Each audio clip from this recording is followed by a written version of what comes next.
ஈஸியாக weight loss பண்ணுறது எப்படிங்கிறத பற்றி நான் உங்களுக்கு சொல்கிறக்காக இந்த வீடியோ போட்டிருக்கேன். நான் வந்து 83 கிலோ இருந்தேன்.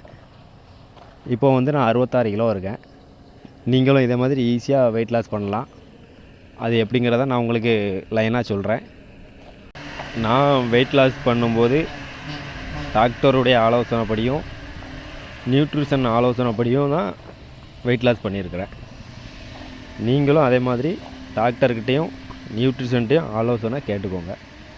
ஏன்னா அவங்களுக்கு தான் நம்ம ஹெல்த் கண்டிஷன், நம்ம கண்டிஷனை பொறுத்து நீங்கள் வெயிட் லாஸ் பண்ணலாமா பண்ண வேண்டாமா அப்படிங்கிறத அவங்க சொல்லுவாங்க. நியூட்ரிஷன் வந்து நீங்கள் எப்படி வெயிட் லாஸ் பண்ணலாம் அப்படிங்கிற ஆலோசனை சொல்லுவாங்க. அவங்களுடைய ஆலோசனைப்படி நீங்கள் வெயிட் லாஸ் பண்ணலாம். நாம் அதை வீட்டில் இருந்து கூட ஈஸியாக எப்படி பண்ணலாம் அப்படிங்கிறத நான் உங்களுக்கு சொல்கிறேன். இந்த வீடியோவை ஷேர் பண்ணுங்கள். நம்ம சேனல் பேஜை நிறையா லைக் பண்ணுங்கள். அடுத்த வீடியோவில் சொல்கிறேன். நம்ம வெயிட் லாஸை பற்றி முந்தின வீடியோவில் போட்டிருந்தோம். முதல்ல நான் எப்படி வெயிட் லாஸ் பண்ணேன் அப்படிங்கிறத நான் உங்களுக்கு சொல்கிறேன். நான் என்ன பண்ணுவேன்னா, காலையில் எழுந்திரிச்ச உடனே ஒரு 4 கிலோமீட்ரு ரன்னிங் போவேன். அதாவது ஜாகிங் மாதிரி டெய்லி ஓடுவேன். என்னால் 4 கிலோமீட்டர் தான் ஓட முடியுது டெய்லி. நான் 4 கிலோமீட்டர் ஓடுறேன். நீங்கள் ஒரு 6 கிலோமீட்டர் ஓடலாம் ஒரு நாளைக்கு. காலையில் டிஃபன் வந்து 3 இட்லி அல்லது 4 இட்லி, அது மட்டும் தான் காலையில் டிஃபனு. அப்புறம் 11 மணிக்கு அப்புறமா டீ டைமில் டீ எதுவுமே கிடையாது. ஏதாவது பழங்கள், ஆப்பிள் அல்லது கொய்யாப்பழம் இல்லைனா வெள்ளரிக்காய், இப்படி ஏதாவது தான் சாப்பிடுவேன்.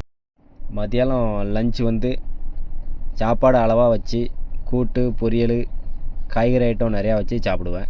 இங்கெல்லாம் 4 மணி 4:30 டீ டைம்லையும் நான் வந்து டீ காஃபி எதுவுமே கிடையாது. அதுக்கு பதில் ஏதாவது பழங்கள் தான் சாப்பிடுவேன். ஆப்பிள் அல்லது கொய்யாப்பழம் அல்லது வெள்ளரிக்காய், அப்படி ஏதாவது தான் சாப்பிடுவேன். அப்புறம் நைட்டு வந்து 3 இட்லி அல்லது 4 இட்லி, அப்படி இல்லைனா 2 சப்பாத்தி. நைட்டு வந்து சாப்பாடு இது மட்டும்தான். இதே மாதிரி நீங்கள் ஃபாலோ பண்ணிகிட்டே வாங்க. நீங்கள் ஃபாலோ பண்ணுறதுக்கு முந்தின நாள் வெயிட் செக் பண்ணிக்கோங்க. 2 நாள் ஃபாலோ பண்ணிட்டு அதுக்கப்புறம் வெயிட் செக் பண்ணுங்கள். நிச்சயம் வெயிட்டு குறைஞ்சிருக்கும். இதே மாதிரி நீங்கள் ஒரு 10 நாள் ஃபாலோ பண்ணாலே போதும். 3 கிலோ 4 கிலோ வரைக்கும் நிச்சயம் உங்கள் வெயிட்டு குறைஞ்சிருக்கும்.